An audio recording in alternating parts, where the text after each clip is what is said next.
Steve Sports Extraordinary on Atlantic Television Network, and of course on today's edition of the show I have with me Emmanuel Michael. Good evening to you and welcome to the show. Yeah, good evening to you, Kingsley, and good evening to our viewers out there. Alright, let's quickly take a look at the Nigerian Premier Basketball League.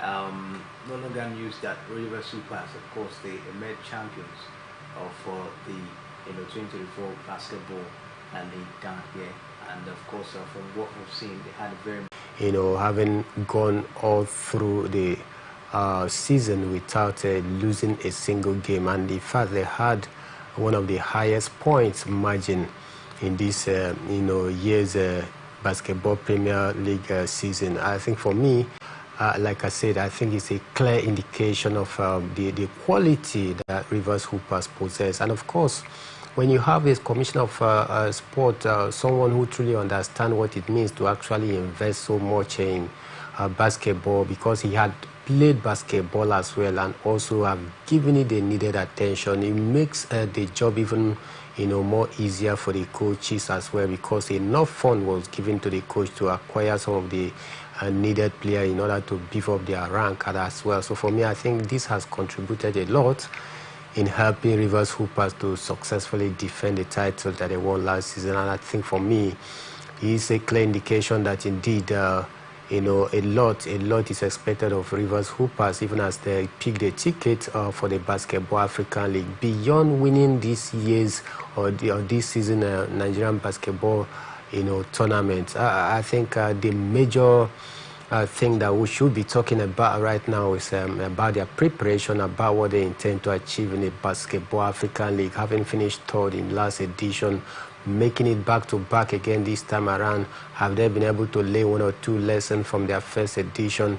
This time around, building up from where they stopped last season, I think is going to be a marvelous one. And I tell you, it was a beauty to behold the way they were able to dismantle their opponent. Though keenly contested the game, you want to say, but then they were able to coast home victories, solidifying themselves as one of the best basketball playing club right here in the country.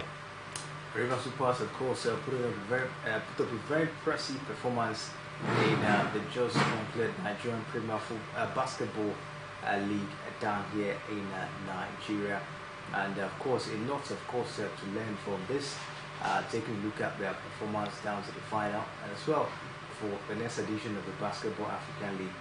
A huge one, of course, for Rivers Hoopers. Let's talk about, the league, especially when you take a look at it. It seems as if some teams didn't actually, put up their best, especially teams like Kwara Franco, Kanu, Pillars. These are traditional side, of course, in Nigerian basketball, but they didn't come up with their best at the end of the day. And of course, one will ask, what could be the reason? A lot of fingers towards the Nigerian Basketball Federation not being able to organize a proper league, as a stand.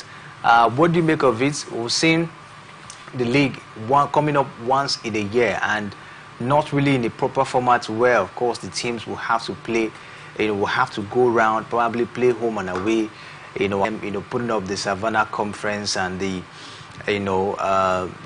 Sahara Conference and the rest of them. But we do not see this team, of course, going around to play their opponents, making sure that they have to play all round. But in this situation, what would be your advice, to the Nigerian Basketball Federation in terms of making the league more formidable?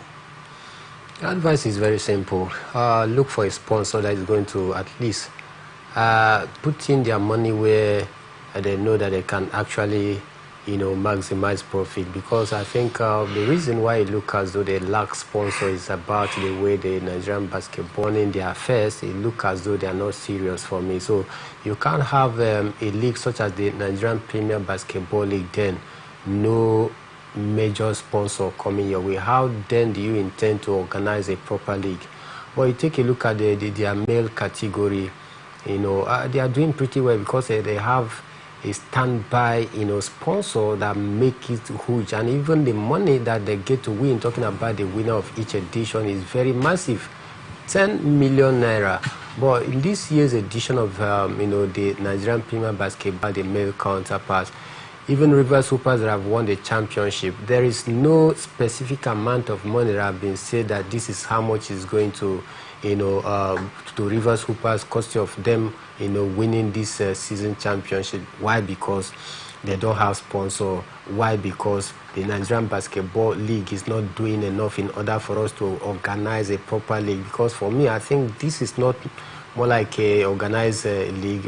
Maybe in football, you talk about maybe the abridged version of it, where you don't have that opportunity to play a round-robin format where teams is going to square up against each other so that you get to know the strength of each team, and it's actually affecting our team whenever we head there to the Basketball African League, because other leagues are very competitive. They play round-robin format. Anybody that gets to win the leagues, you can say, yeah, this is a true winner, a justified winner, and that is how you get to build the momentum. But here, after playing maybe 1 or 2 or 3 months right here, they rest 9 or even 7 months, they go to rest. How then do you intend to achieve a very viable and a very competitive league? So for me, I think it's a big problem. My advice to the Nigerian Basketball Federation is that they must properly structure the league on how they want to achieve a positive result. 2, you must go out to look for sponsors so that you can make the league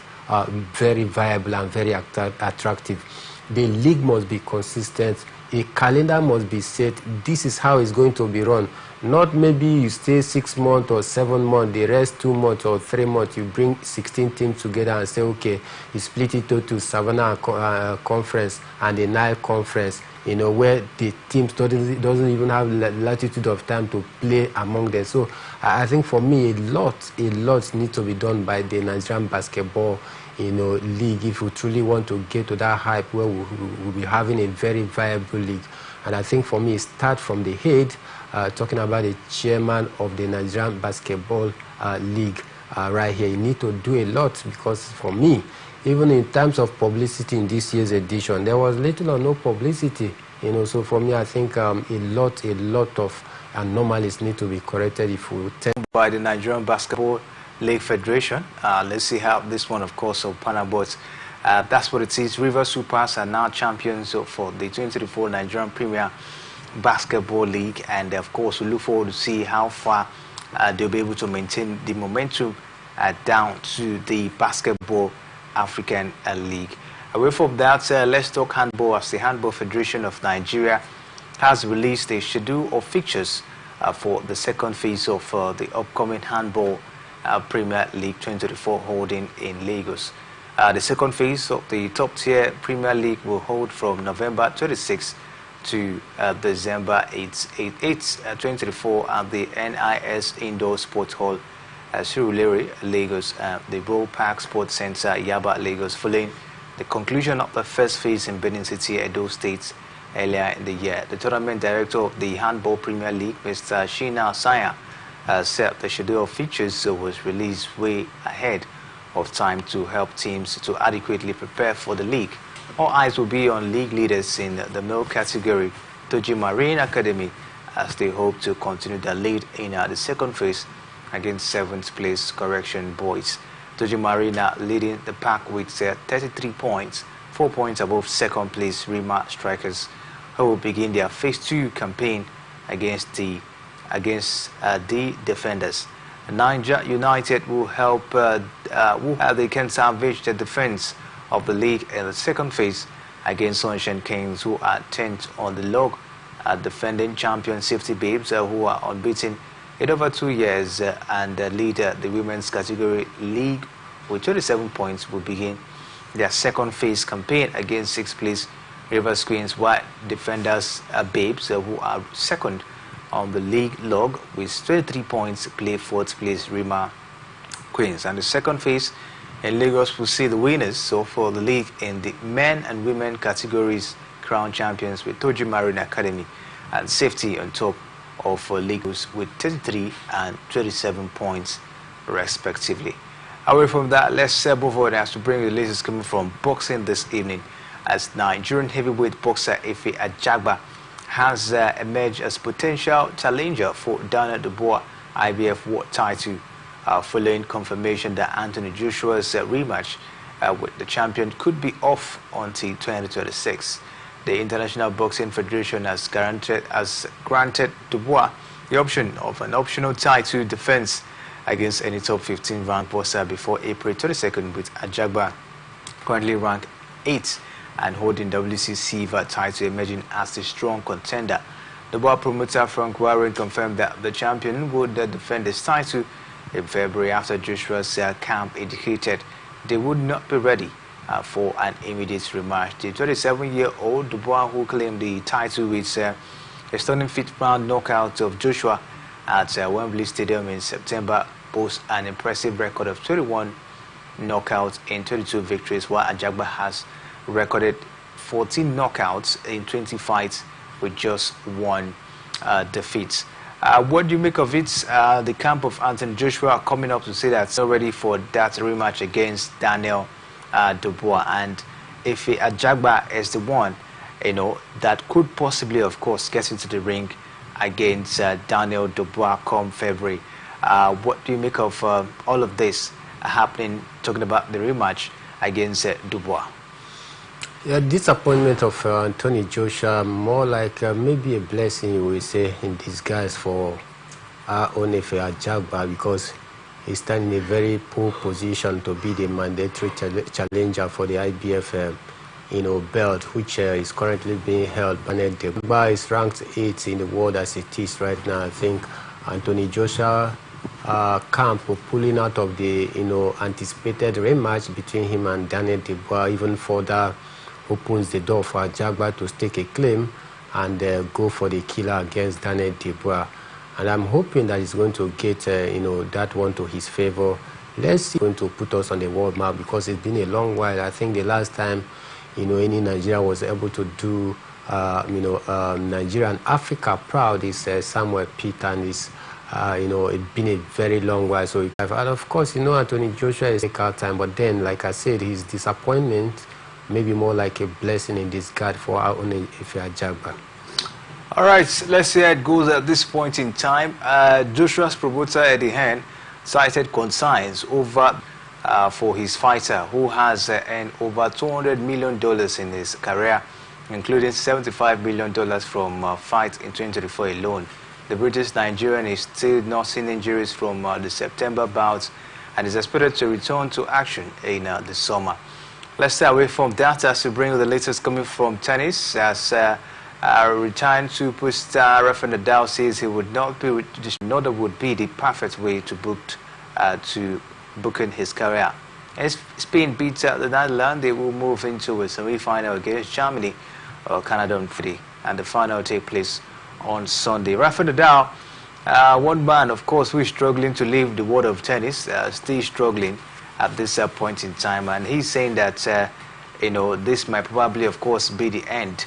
Since this year, he's been talking about retiring for now, but him battling to live on a very fine note, that is just what he wants to achieve. Talking about the fact that maybe he's not going to let his emotion has the better of him. That aside, by bigger off on a very positive note, but only if injury will allow him to contribute his final quarter before he takes a bow.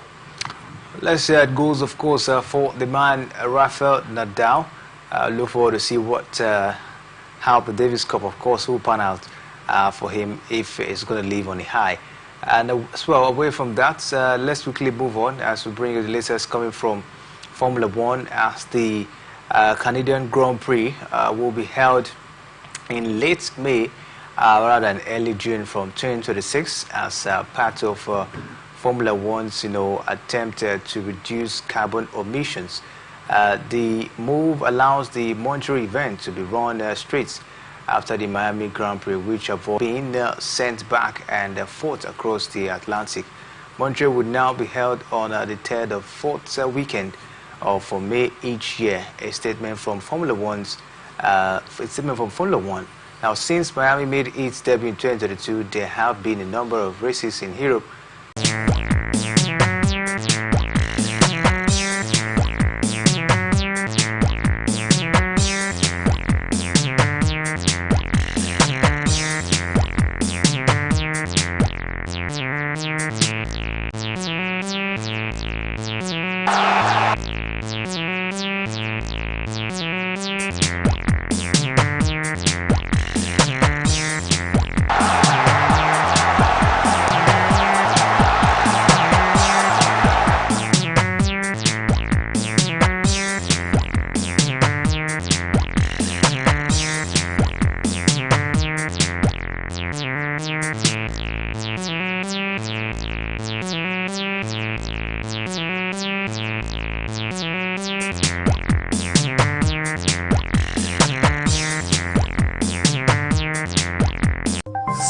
lines across the ocean to the land beyond the mountain. Through the Sahara, we bring all the sport news, live analysis, expert discussions on trending stories in politics, business, socio-economic, sports, and documentaries.